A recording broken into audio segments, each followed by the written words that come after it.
And we are live. Hello, hello.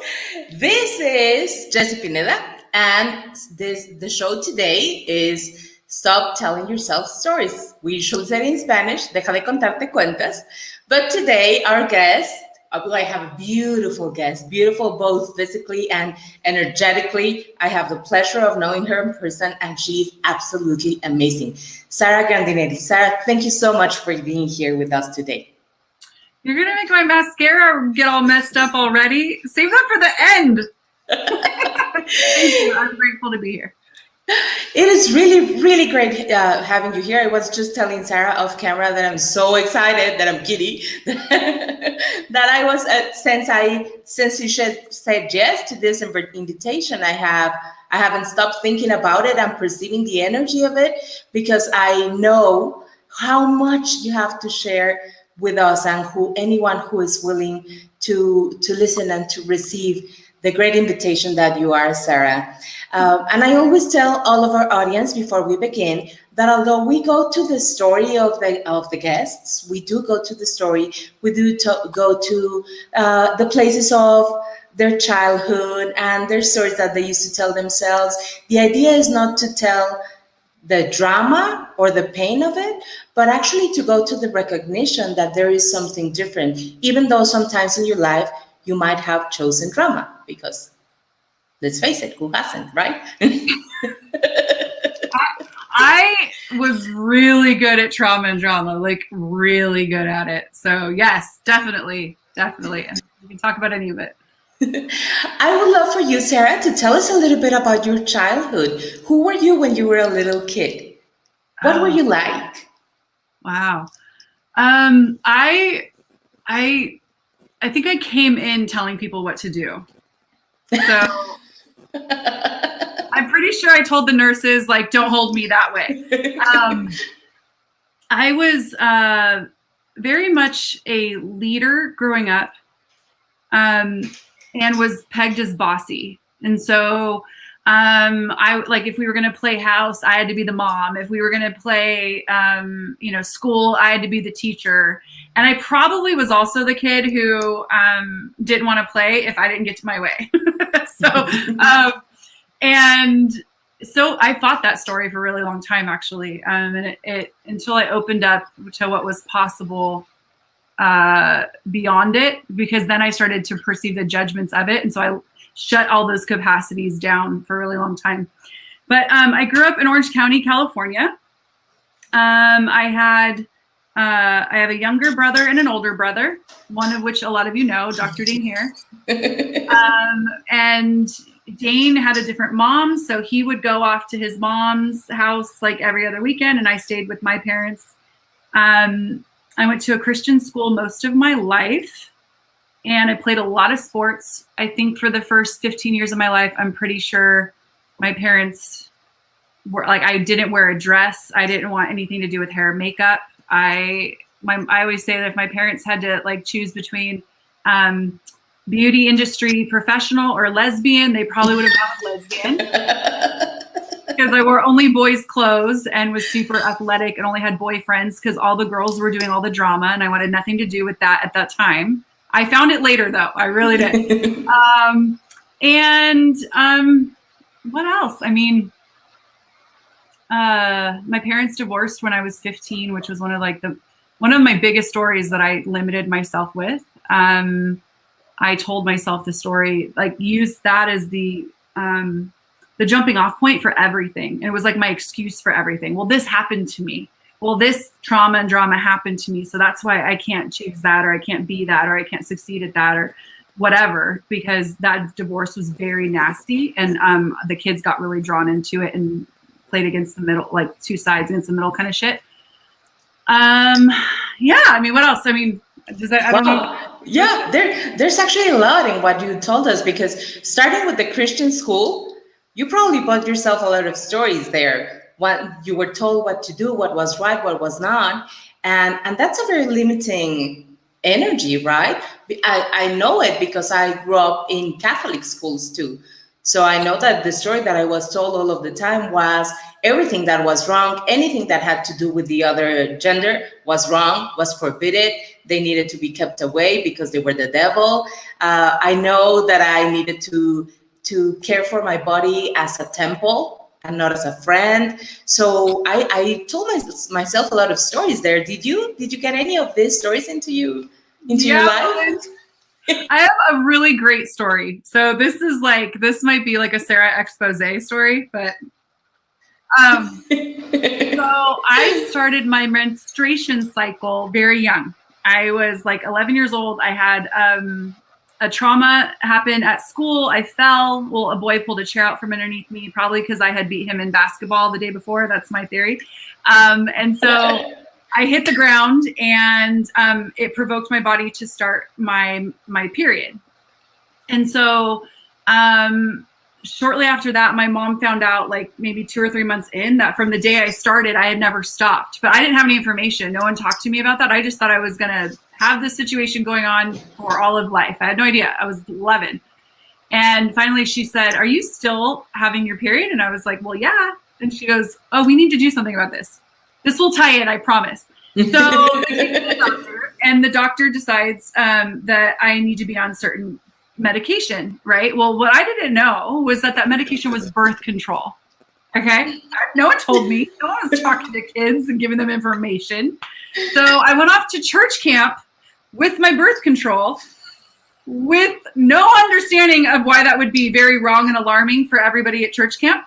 And the pastor and the counselors, like, because one of the counselors had seen it in my bathroom, brought me in, sat me down, and started talking to me about my flower and how I don't need to be giving my flower to anybody but my husband, and how you don't want to be standing there on your wedding day with just a stem and nothing to give your husband. And I was like, what is going on? I had no idea.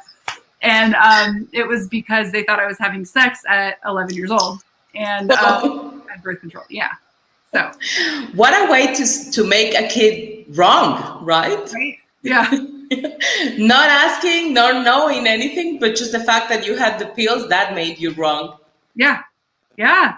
And also, like, put the amount of shock in my system for any type of like sexuality, any choice for copulation or enjoying the opposite sex. It was like, whoa, if that can happen, like, how wrong am I that I even think a boy is cute at this point, So yeah, fun stuff. Fun stuff, yes. And then you don't get rid of that until very, very later on. Exactly. And then you also talked about how you were enjoying sports and having a lot of friends who were boys and not girls. And how did you come to choose that? Boys were just easier. Like, even my 10-year-old daughter right now, she waved to a little boy saying goodbye in the playground. And I know, when I used to do that, I was told, like, basically being like, "Do you like him? Is he your boyfriend?" And like, it wasn't, the same sex friendships were such a wrongness or something. And I saw her being literally just yesterday, like what I was, which was like, the girls were very, like, I always felt like someone was fighting. No one wanted to just run out in the playground and play or pick up a basketball and shoot around. They all had to like fight over something, and I like never really got it. So I kept a lot of comfortable distance with women for a really long time because I couldn't get into the mindset, because the things that I wanted to do were the things the boys were doing, which was like playing sports and having a good time and moving our bodies. And it wasn't valuable to the girls growing up. So I just naturally gravitated that way, I guess. I don't know if it was a choice or more just the awareness of the energy. What happened with your relationship with your body at that point? Like, your body was just like these mean to play sports, or did you have a different kind of relationship with it? I have always known about my body's capacities, like what, like, people would call this maybe athletic, but it always came really natural for me. I was in the newspaper when I was a little kid because I was swimming and competing at age 2 years old. And I did the Junior Olympics at age like 6 or something as a swimmer. So I was just always like had those capacities. what I think I pushed away as we start to form our bodies and we go through puberty and, you know, your boobs start to show and you start getting hips or whatever. I know I tried to hide that because somewhere I think I didn't want to not be part of the guys, you know, like I didn't. So I think I suppressed that as much as I could until I realized, now this is where everything turned, Jessie, until I realized the tides turned and all of a sudden I saw like a boy that I thought was cute or had a crush on, like I had a crush on, like look at me with some energy that just was like, oh, being a girl's okay. And I can receive that, like sixth grade lust or something. And I was like, I'm in. And so I went from like having all boys as friends to being like boy crazy. Like I was boy crazy. Probably still am, but don't. So you went from enjoying the sports to actually enjoying how your body looked and the energy that was attracting, because that's fun.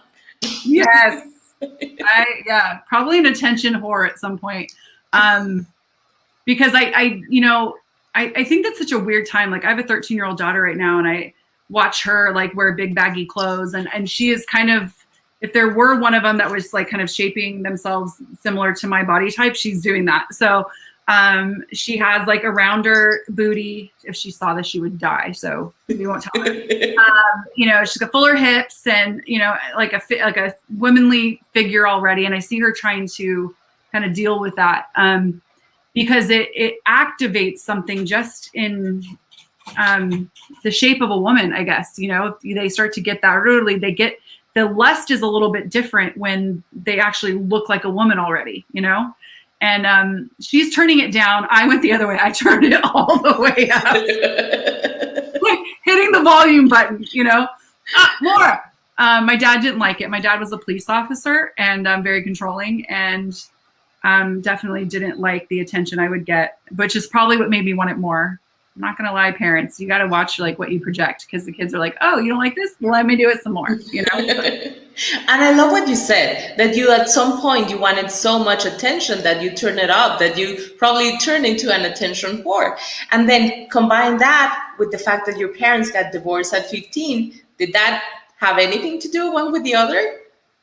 I think I sought refuge in like boyfriends at that time. Well, I had one boyfriend. I was also a serial monogamist. So try to put all of this together. I don't know. I can't really explain it, but so I had a boyfriend when I was going through that and I just kind of threw myself into that relationship to kind of separate myself from the insanity of family. But it also, that choice, because I needed refuge somewhere, that choice also put me into this like grown-up world of being like the wife, the mother, like it's, you know, all of our choices create our lives, right? Like, so me being super into sports created a certain energy with me and the boys. And then from there, I started to receive from my body. And then that created a certain energy with me and boys. And then my parents are divorcing and I had a boy around. So I like made him the most valuable product. And so it's no wonder I met my husband when I was 19 years old and I've been with him ever since. And now I'm 22. Sure. 21. You're lying. You're 21. I'm such a liar. No, I'm 42 years old and I've been with him since I was 19, over half my life. And I know that that's a compilation, that choice, and not wrong or bad or right or good. It's just the way that we make choices and move towards certain energies for whatever reason, whatever we're seeking, creates our life, you know? So to run into like locking it all down and having a secure home makes sense from what I was going through, you know? Mm-hmm. This is fun. Yes, and I love hearing you tell this story, how you feel also about those moments in your life, because you probably feel very different today as the way that you felt then, right? But you did look for the drama, and you did use this parents' divorce to justify other things that you were choosing. What Absolutely. other stories were you telling based on that divorce? Well, I didn't graduate high school on time, and I was very smart, and school was easy for me, but it was also easy for me to use my parents' divorce to create depression, and then assume that no one was going to hold me accountable because my parents are getting divorced. I got to like not go to class because I was sleeping in because I was too tired to get up because I was too depressed because of them, right? And so I went through life, looking at how much I could make myself a victim to my father's choices. And I thought somewhere that was going to make him pay forever for how he treated my mother and us kids and his choices and how wrong and bad he was. And someday I thought he was going to wake up, know how wrong and bad he was, and then fix it or something. So I was maintaining my victimhood. So in Access, we talk about victim, victimizer. I was queen bee of that. I was going to maintain my victimhood from his choices by proving how wrong he was by having his daughter not graduate on time, by, dating guys that were no good for me, running around, trying drugs, like doing all that kind of stuff. And literally cognitively saying, like, while I was trying certain drugs, this is my dad's fault that I'm doing this.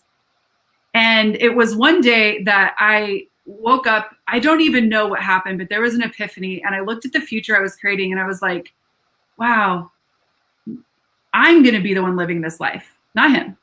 I'm going to be the one living this like totally off path from what I could have been and created. Now I started my school year, my junior year, with almost a 4.0 grade point average, which is the best you can get. So I was like a 3.85 or something like that. My parents announced their divorce December, so like over Christmas break, on Christmas, which was fucking awesome. Yeah. And then I ended that year with a 1.5 grade point average, like basically F's across the board. And that is the year that I was playing volleyball and I was being scouted by colleges that I wanted to go to. And I had all these letters from colleges inviting me to come play, but I had to have the grades. And I didn't have the grades. So there went my future. It was like the worst thing that could happen. Look what you did, Dad. And one day I started to play college volleyball for the junior college. And I was not getting to class, not doing anything I was supposed to do. And I remember waking up and just being aware of the future that I was choosing and how at some point I was going to wake up with all of this blame, and that he was going to take it, I think is what I thought was going to happen. And he never was. He took no responsibility for anything ever. So it didn't matter how much I wanted him to see what a victim I was. It didn't matter. I was going to be the one living that life. And I just course corrected and went in a different direction. And that was just an awareness. Mm-hmm. Were you ever able to put all of these feelings into words and actually say what you wanted? Are you like psychic or something? That was like the next thing I was going to tell you.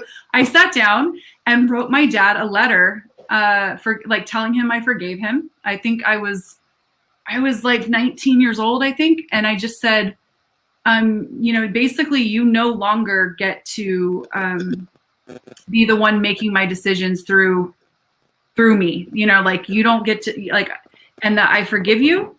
And that I won't be like his victim anymore. And I'm not going to wake up one day and not like my life based on what choices he made.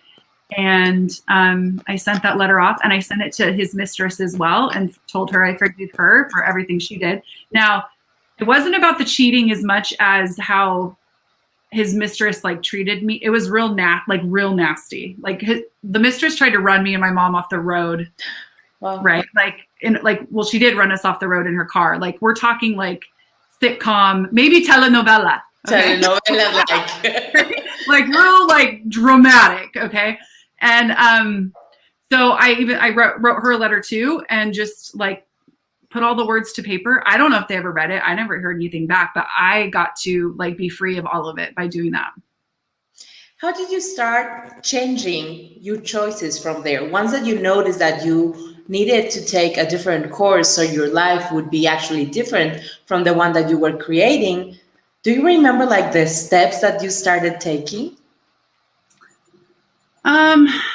Well, it's wild because I look at the steps I've taken in the last few years with Access Consciousness, and when you go back to that time, I'm those steps are so insignificant compared to the ones I'm choosing now, you know, but my choice at the time, or I think I had the point of view, is like, if I just know what my, like, get the things that I need to lock in, because all I saw for my future once I wasn't going to college to get to the degree I wanted was the only other option was to get married, have babies, and be a really good mom. And so that course correction actually was a huge gift. I'm still married to this man. He loves me very, very much. And he is an amazing father. And I have 4 beautiful children. So like, check the box, right? But I tried to check as many boxes, was the choice at the time. And it wasn't a wrong choice, is what I wanted to say, is like, it's the one that was available. So I went for it. And, but it was almost like, you know, those times when you see something is wrong and then you have to choose the exact opposite of it in order to get out of whatever's wrong. It was one of those times where, like, I could go out and be dating this type of guy and doing these things and partying and whatever, or I could find this like really safe guy who already has a kid, who's already being a dad, settling down. I'll raise his kid and then we'll have our own kids and then I'll have the perfect little family. And then to me, I was going to fast forward 10 or 15 years and then be settled. And on some levels it did that, but I also had to turn me down a lot in order to do that, if that makes sense. Like, not have the experiences that you would have as a 20-year-old or 20 in your 20s. When you don't have kids, you know? So a lot of times I for a long time until recently, I judged the shit out of that 19-year-old girl who thought she knew what she was doing for a long time. Because somehow you chose to play it safe? Yeah.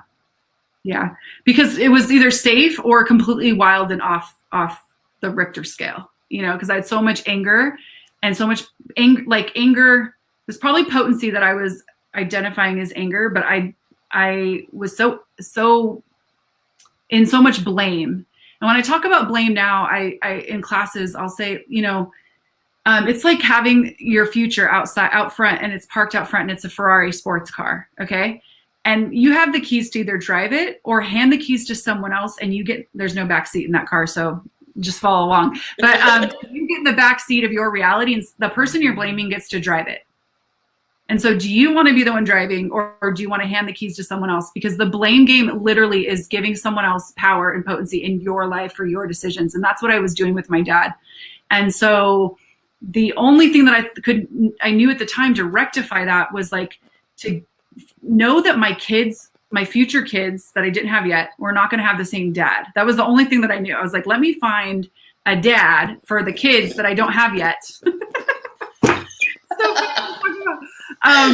And then I met him and he had a kid and I loved his kid and she didn't have a mom and I just fit right in and I was going to help him raise this kid and I was going to be a great stepmom, which my dad's girlfriend wasn't.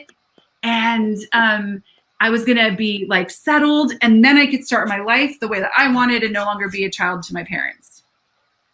And I did that and it worked for a while. It worked. Once that you had your family, once that you went on that other way and started creating the future that you knew you could have, did you recognize yourself as the mother that you wanted to be? Yeah, I did. But I also started to limit myself with that, and I'll explain. So I met my husband. He had a 9-month-old daughter, and she was being treated unkindly by her mother. And my husband had majority custody, and her mom would come in and out, and she was a mess.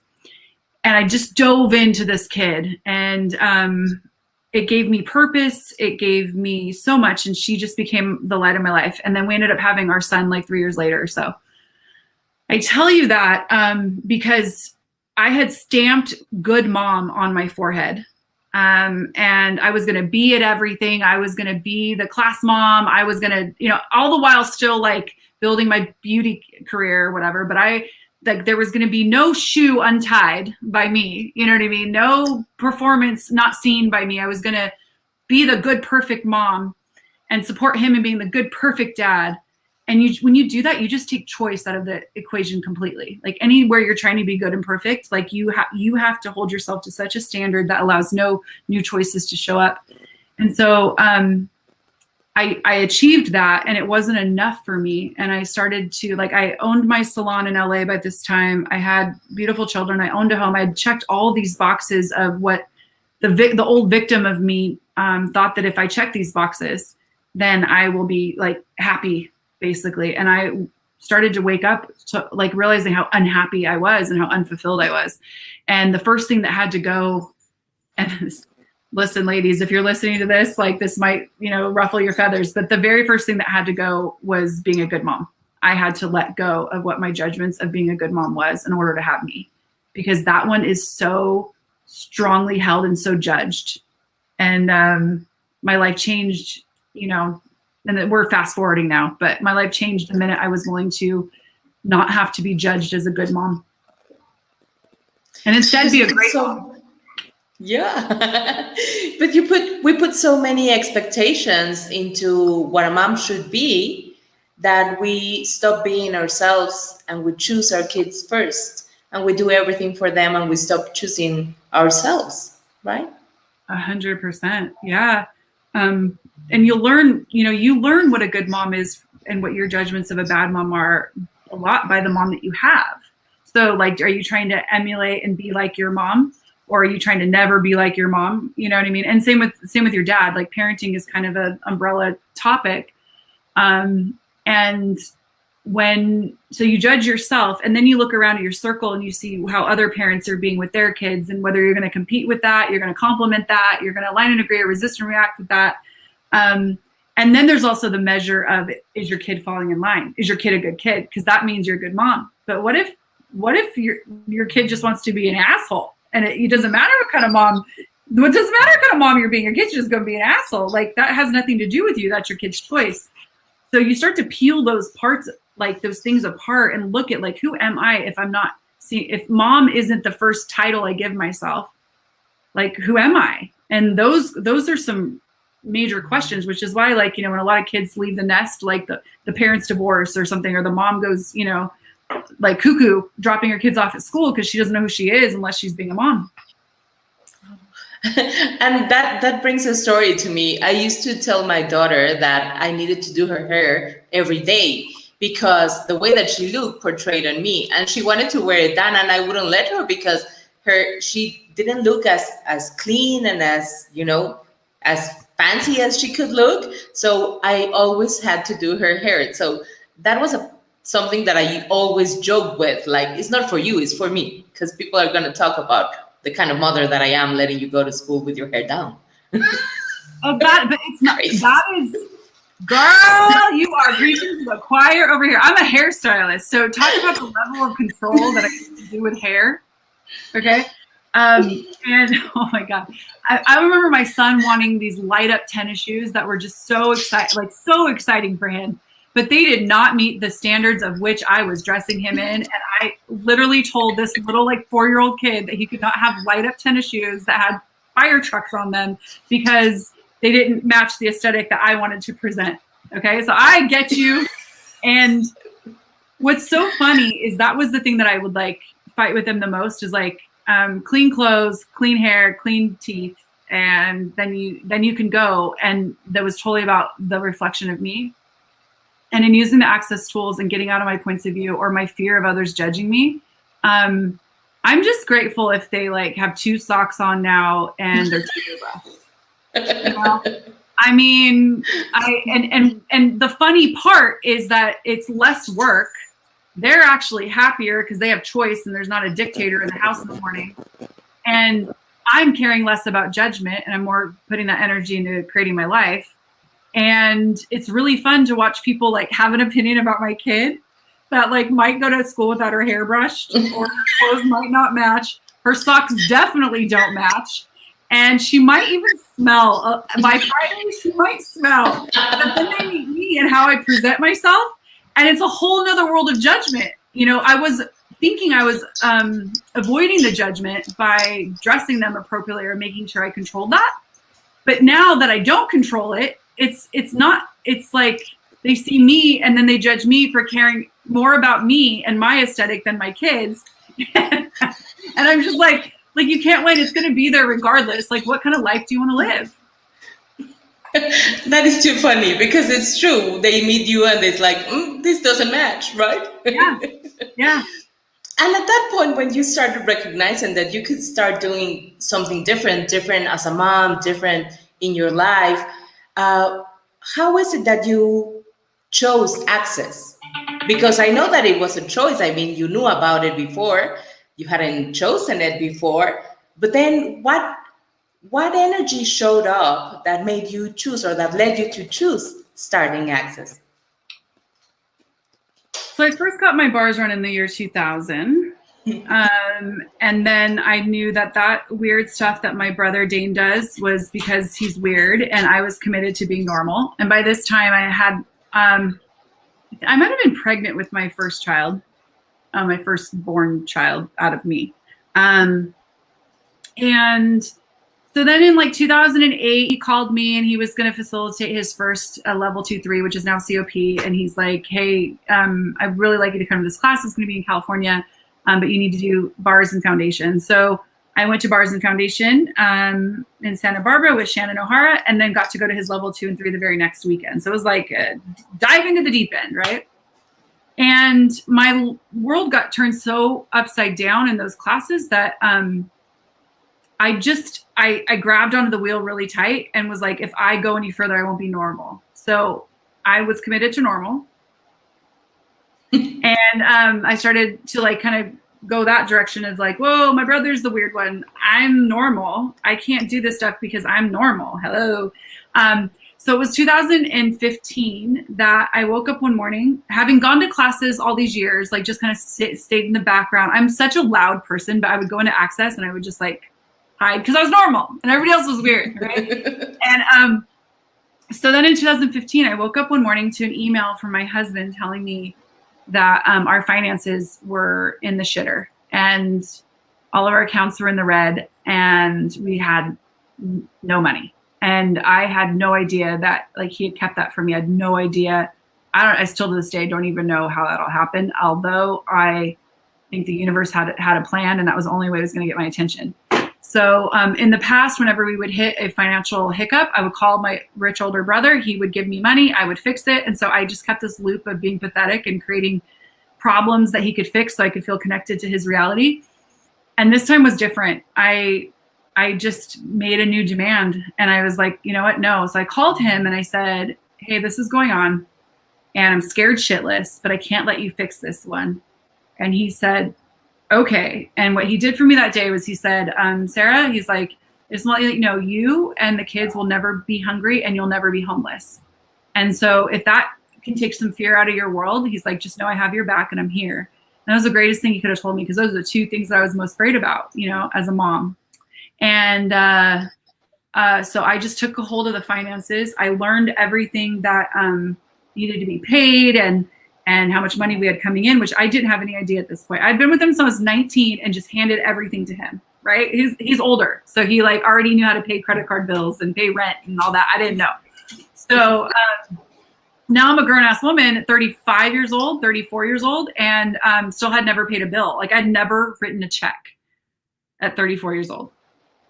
And so I was like, okay, I took it and I learned about my capacities with money. I started using the Access tools because it was the only tools I had.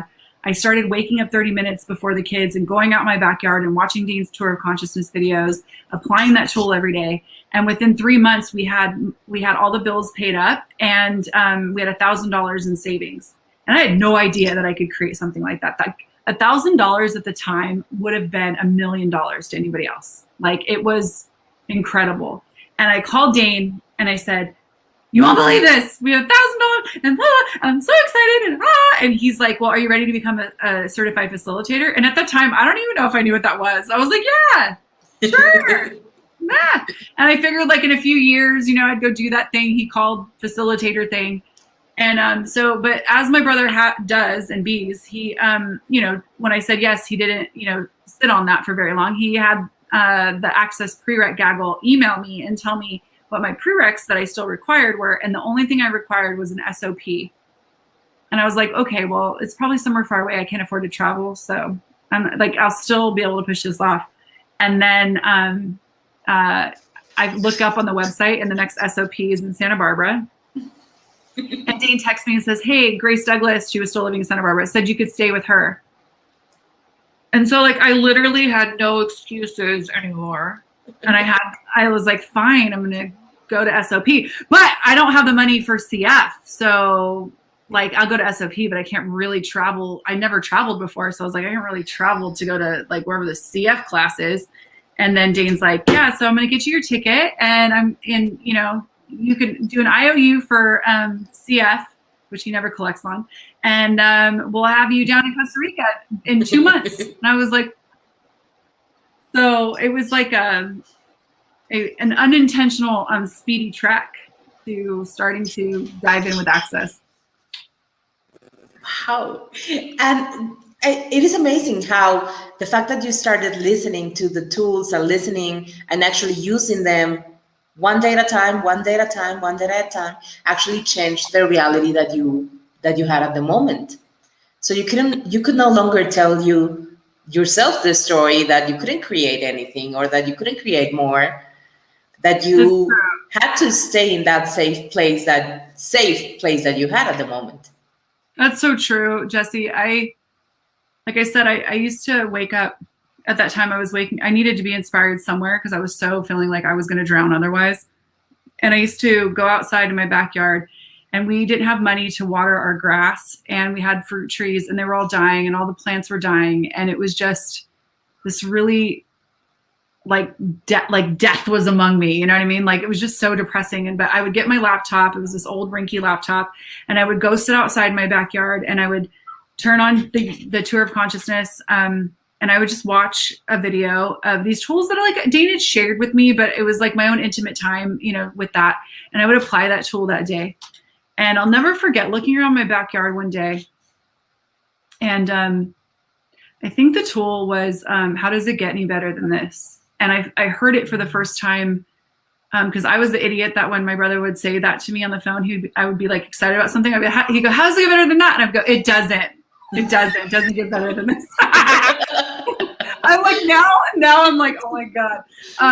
But I remember sitting there and like closing my laptop and looking around and I was like, okay, universe, if this tool actually creates, I'm ready to ask, how does it get better than this? Because something's got to give. And I looked around at the grass and I looked at the dead flower bed that I used to be so proud of. And, you know, the dead trees of the fruit that used to like feed my family. And I was just like, and California was in a drought at the time. So water was like through the roof. And so it was the first thing that we cut out. Right. And it wasn't 3 days, I think, that a neighbor came over and they didn't know anything about our situation. We were very private about it. Came over, knocked on our front door and said, hey, we're laying new grass and we over purchased. Do you need any new sod for the backyard? And our landscaper, we're going to pay him to come over and put it in your backyard if you desire it. And sure as hell, we got in 3 days, me just going, how does it get any better than this? I'll take anything, right? We got all new grass in our backyard. And they ended up even having extra flowers, and they planted flowers in a certain area in my backyard. And it was like, wow. Like if I could just ask that one question and in 3 days have something change, like I'm in. I don't know if I'm going to be ready to be seen as so weird, but I'll work on that. And I'm in, like whatever this is. And I just started to go. And that just comes to prove that when you are willing to receive, the universe is willing to give you. When you ask and you're open, you get new grass in your backyard. Right. Yeah. As an example only. And once that you noticed that these tools were working and once that you started creating your reality, what changed with the stories that you were telling yourself? Like you said, you pointed out so brilliantly, is that I could no longer buy the lie or the story that I couldn't create my life. And that things that I decided were only possible for Dane were only possible for Dane because Dane was, so he's 9 years older than me, although people always wonder who's older. And anyways, but he was my hero my whole life. Like I always say like I was the first president of his fan club, you know, like I just thought, I always just knew how magical he was growing up and wanted to be around him always. And hold on, my dog's freaking out. 1 second. Yeah, sure. Hold on, go ahead. So it made sense to me that he would have access to all this magic. But it didn't make sense that I would. And so the story that I was telling myself is like, how lucky am I to be related to someone so magical? You know, and that's all that was possible for me. And when I asked one question and had something change that quickly and that dramatically, and then even changing the algorithm of the finances in 3 months, like that wasn't even in my world as possible. I thought I was going to be digging out of that hole for years, is what it felt like. And I had to acknowledge my capacities with money and creation, my demand that it actually creates. And, you know, that these weird tools my brothers were using, my brother was using, might actually work for me too. And so in those acknowledgements, like the story had to change, you know, like it can't even maintain once you acknowledge something. Like if you truly acknowledge something, like I always say, acknowledgement is the hidden superpower, because you can't untell the truth. You know what I'm saying? Like the lie you can keep telling over and over and over again. Once you get to the truth and you acknowledge it, you will always know that. If you try to lie again, that's fine. You can lie again, but you know what the truth is once you've acknowledged something. And the way to recreate magic, and it won't be the same magic because it'll be a different day and a different time, but to recreate that possibility of being available to you is by acknowledging it, that it ever happened to begin with. You know, so the same stories just didn't stick, basically. You know, your little signs match my nail color and my ADD, and I just needed to show it. I did. I'm like, this is so cool. What did we know? That's beautiful. I love the color, and I love what you said just now, because you stopped telling yourself the lie that magic was in your brother and not on you. You actually recognize that it wasn't you, and once that you had it, it would be a shame to waste it. Totally. I mean, it was a longer journey than that for sure, because I became a facilitator, but then I went into this whole world of thinking I had to be something or prove I was something because I was related to Dane, and perceiving projections of I was only where I was because I was related to Dane, and making that so real, that reality. Like, was that there? Absolutely. Did I buy into it? Absolutely. Did I try to pretend that I wasn't related to Dane and then go the other direction of like, I am related to Dane? And like, nothing was natural. I was just trying to bounce my reality between these two worlds of judgment, and then not wanting to do anything bad and wrong as a facilitator to uphold whatever standard this relationship meant I had to, or whatever. I don't know, but I did a lot of insanity for that for some time. And then I became a Being You facilitator. And you literally cannot facilitate that without being you. And I tell people all the time in my classes, like, this may seem like I'm creating Being You classes in order to contribute to them. And I am. But as the greedy consciousness whore that I be, I get to have more of me every single time I facilitated Being You class. And then it started to just become like my way of being in the world. Like, I would not choose this for what reason. As a certified facilitator, I could try to facilitate like other people. I could try to do it like Dane. I could try to do it like Gary. This is all Sarah's interesting point of view, okay? But I couldn't do Being You like anybody else. It had to be me.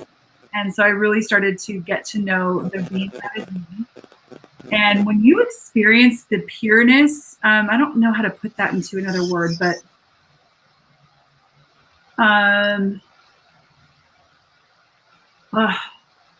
do you have anything that you eat? And maybe because we're so psychically connected right now, you might have something. But like, I'm trying to come up with like a picture of something that, and you guys who are in the chat, share with us. Well, maybe you have something where like you take a bite of something at its pure form, and you're like, oh my God, that's heavenly. But someone else goes, no, you should add salt, and then it fucks the whole thing up.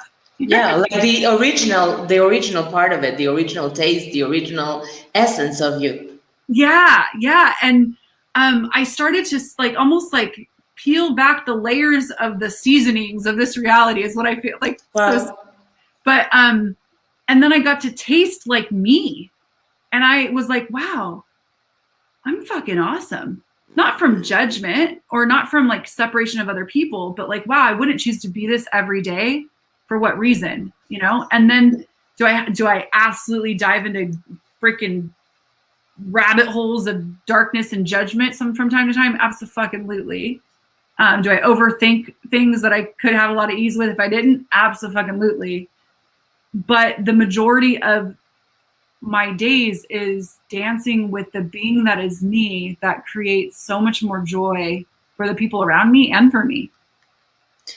Thank you so much for that, because many people may think that once that you have all of these tools, it's just not possible to go back to tell yourself stories, when the thing is that you get out of those places easier. It's not that you don't choose them anymore, but that you get out easier. Jessie, you're the best interviewer ever. Thank you. Gratitude for that. I love doing this and I love talking to you. You're really good at it. You got me excited about what's going to come out of your mouth next. It's so fun. Yeah. Okay. What was the thing you just said? Because I got really excited. I was talking about how many people think that you don't choose these dark places anymore, but you might just choose them for a little while and they pick a tool to get out of there. Well, okay. So I have a funny story. Because you know how much I tell stories, right? Like I love them. When you asked me this, I was like, girl, I'm in. I am there. The word stories in the title, I'm your girl. Okay. So a couple of years ago, I have a really good friend of mine who has shared with me that she, years in the past, like before she found access, she used to be really suicidal. And at one point, she had planned to take her life. Make it real. So then she got into access and chose a different path, chose to still be here embodied on this planet and create a life. Okay. So one day, this friend calls me and she's like, Mayday, like 911, I need to talk to you. She goes, because I am so suicidal. She's like, I don't know if I'll make it to the end of the day. And it was very intense. Now, I started to talk to her and she was like, Sarah, she goes, I thought I was doing access to, not have this anymore, to have different possibilities. Like, what is this shit? And I said to her, I said, friend, you don't do access to become less aware. Doing access makes you more aware of all the energies around you. And then I said, friend, do you realize that today, the day we were talking, was International Suicide Awareness Day? You didn't know. And I was like, you've actually become more aware of the world around you, not less. So using getting deeper into access, it's like it makes you more aware of the whispers that when you were trying to get this reality right, easy for me to say, when you're trying to get this reality right and not accessing consciousness, you were so busy with all the noise of this reality that you didn't hear these things the way that you do now. So you go in, you do a lot of clearings, you become more aware, your senses are heightened to judgment, to projections and expectations and separations and all of those things. Like whoa, okay, cool. That doesn't mean turn it down. It means use the tools to turn it up and go beyond it every time. And so the part of that is like when you say like, oh, it doesn't mean that you don't still have days and you don't whatever. Yeah, fucking yeah. And I just talked to someone today and they were like, I'm so uncomfortable. And I was like, fuck yeah. And she was like, huh? And I go, yeah, the time you have to start worrying is when you start to be comfortable again. It means you're not changing. So if I wake up and I'm super comfortable, I'm kind of like now uncomfortable being comfortable, Like wondering what's wrong here? What needs to change? Yeah. I need to choose. Thank you for that. There's something that you have created that I truly love. I've had the pleasure to be in one of these classes, which is Being You Beauty. And it's really, truly the energy that you bring to this class, to being you, is so different from everything that I have seen in beauty. Because beauty is always or the beauty industry or anywhere that you see concepts or stereotypes about beauty, they speak of it as some sort of perfection, as if perfection existed. And then they set these standards that 99.9% of population can reach. And the energy that you bring to these classes is completely different. Would you tell us a little bit about your Being You beauty classes? I would love to. Like, you know, when a mom has a new baby and she's like, look at my baby. And then while you're looking at my baby, look at all the pictures of my baby.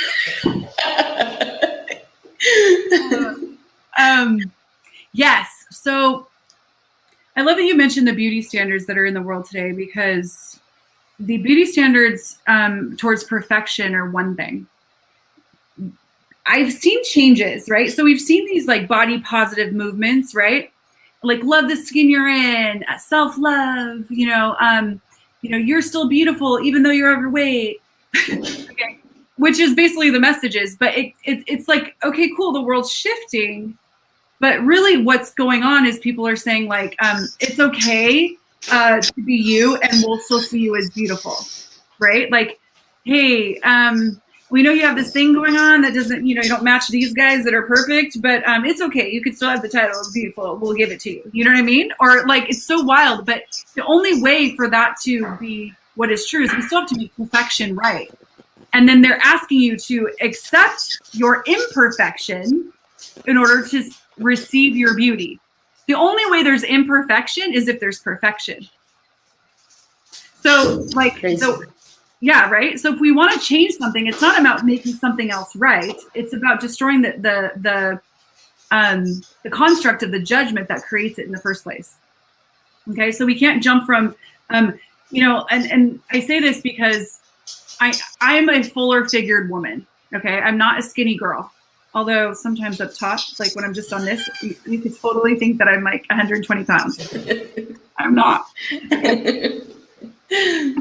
Sorry, I have to entertain myself. Anyway, so as a fuller figured woman, I can be talking about something like this, and then all of my big booty girls go, yeah, for the plus size girl, whatever. And we all get all excited that finally we're beautiful too, or whatever. And what happens to the skinny girl who would love to have some hips or have a booty, and she just can't? And that, that hourglass figure will never be hers, but she's skinny, so she doesn't get included in the celebration of beauty. What about the girl who's so stunningly beautiful that people fall at her feet because her body is just so created, so perfect by this reality? What about her who only has been seen as valuable in her beauty? What about the girl who, when she was little, was told it was greater to be kind than to be beautiful, so she started to create herself as someone that was approachable, and approachable in her reality was someone who wasn't beautiful. And so she said, or she looked out in the world and she saw, wow, kind is more valuable than beautiful, and said, wow, that teacher, I'm going to biomedically mimic that teacher who is so kind to me, and I'm going to create my body in the same way, or that auntie or that mother. And then we start to mimic these energies that we've decided we can only have one of. So you watch people who are totally dedicated to their career, and that's their excuse story or their story. So I've been married to my career, right? To be smart, to go to school, to look a certain way. So they didn't have time for their beauty. How much of that is because they made smart the most valuable thing, and beauty was now second? Well, I'm here to say that with being you, you can be the beauty that you be and have it all. You can change your body by changing your points of view about where you fit into this scale or this system. What if there was no system for beauty? What if you got to wake up every day and know you were beautiful because you were being you, period, and there was no standard that you had to look to find out? Like, I know, like, recently I've decided, or me and my body have chosen, we've been talking, and we've been like, hey, we could probably shed a few lbs. Like, things are getting a little bit, like, carrying the suitcases through the airport and whatever. I'm like, I could drop maybe 10 pounds. And the first thing I went to do was to go get on a scale to see how much weight I had gained, to find out how wrong I was, to figure out how to get me right again so that I can feel a certain way and look a certain way and have more ease. And as I went to step on the scale, I was like, no, why? Like, I'm not wrong and I'm not less beautiful. I just want to change something about my body. So body, what can you and I change? What would we like to choose? What movement would we like to add? What food would we like to eat in order to move with more ease? Not have any of that to do with my beauty. You know, I mean, look at us women, like we shove, I mean, I do it and I'm going to do it in Mexico probably, but like shove our bodies into these like confinement, you know, contraptions like called Spanx. And we do all of this crazy stuff, not from choice because it's fun. That's what I wanted to say too. Not from the choice of beauty, but from the obligation of looking beautiful. Different. Okay. I get my eyebrows microbladed. Okay. I love it. It takes no time for me to play with my, like to have my eyebrows, like it doesn't feel all that great because it has to, like me and my body, we have a conversation before, make sure she's good. But it like feels like getting a tattoo on your eyebrows. But afterwards, me and my body light up. We love it. I've done Botox. I'm not afraid to tell you that because it's a choice between me and my body to play with the things that are available. But I haven't, look at my forehead, like really moves. I haven't done it in months because it hasn't been light. So if I want to do it, I'll go do it. But that's the thing is like, it's not beauty and aesthetics and the beauty industry and, you know, all of that is wrong and bad. And now we have to turn here. That's just the other polarity. What if we could include all of it and still get to show up, have choice and choose our beauty? And like I said, not be obligated to the beauty standard. So the Being You Beauty class is really talking about exposing the points of view that you have about you, getting really vulnerable, if you're willing, to look at the places where you judge yourself, where you judge your body and your beauty, and go, okay, enough. And just be with your body and be like, body, you know what else can we create here that's beyond judgment? And what beauty are you that I have yet to acknowledge because I've been buying the bullshit that's out there is real? And show me, please. And then creating your life from that energy. Talk about a space to stop telling yourself stories. Girl! So true. That is so beautiful. That is so beautiful. I think that that's the energy that brought me to the class, is recognizing that there's something different from the place that I was creating my body and the possibilities that I could choose from. That invitation was this class for me. I enjoyed it, and I plan on taking it again and again and again, and as many times as I can. Awesome. Sarah, I have truly enjoyed this interview. We're almost at the time. We have 3 minutes left, but before we go, I would love for you to tell us what invitation would you like to be to the world? I love you so much. I fell in love tonight, ladies and gentlemen, with my friend Jessie, and I'm grateful. You know, we just got done talking about Being You Beauty, and she's been whispering for a really loud time for me. If I were to be honest with you and our friends here, is that when I went to that SOP class in Santa Barbara, when I told you that it was my only prereq to be a CF, I was filled with possibilities. I had so many ideas of the things I wanted to create as a CF. And I was like looking at this book I wanted to write. I was looking at this. I had so many things. And I went to Dane's room after class, and we were sitting out having a glass of wine on his like balcony. And he goes, "What do you want to create?" And I went into all the things. I went down my list. And as soon as I hit on Being You Beauty and doing something for the beauty industry, he goes, "That." And I was like, "What?" And he goes, "That, Sarah." He's like, "If you add what you know about beauty to the world, that changes the world." And I'm like the good little humanoid sister that I am, I didn't listen. And I was like, well, no, I'm supposed to be doing something access consciously, and I'm supposed to be facilitating all the foundations, and I'm supposed to be running all the bars, and I don't have time to do this beauty thing anymore. That was like my last on my list, Dane. Like, why are you telling me to do something with beauty? I'm getting out of that, and I'm moving to this, you know? And now's the time, I guess. And I've danced with beauty for many years now, and I'm ready to be whatever it takes to change this thing for the world. And thank you for that, because that is something that would make the world a better place. Yeah. A more enjoyable place, definitely. I'm coming at it from both sides, girl. We're doing Being You Beauty for the consumers of beauty, and I'm writing a book for stylists in the beauty industry. Yay! So that we're just gonna like get everybody together and change this shit is the ask. And if I look at right here, see, I got it right here.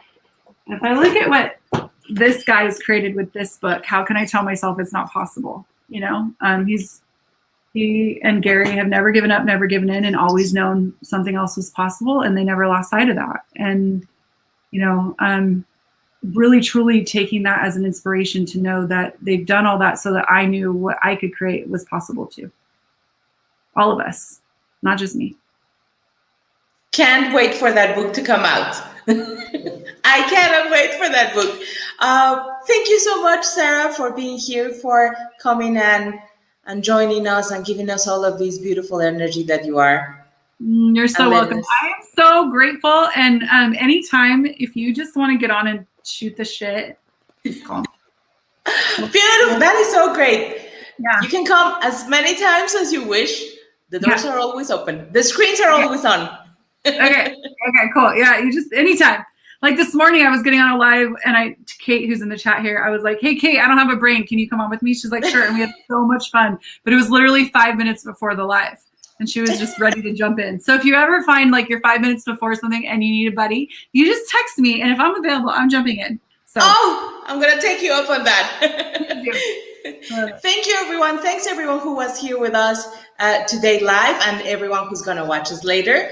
This was Stop Telling Yourself Stories with the beautiful, gorgeous Sarah Grandinetti. Thank you. Thank you. Thank you. Kisses to you all. Have a good night. Bye, everybody.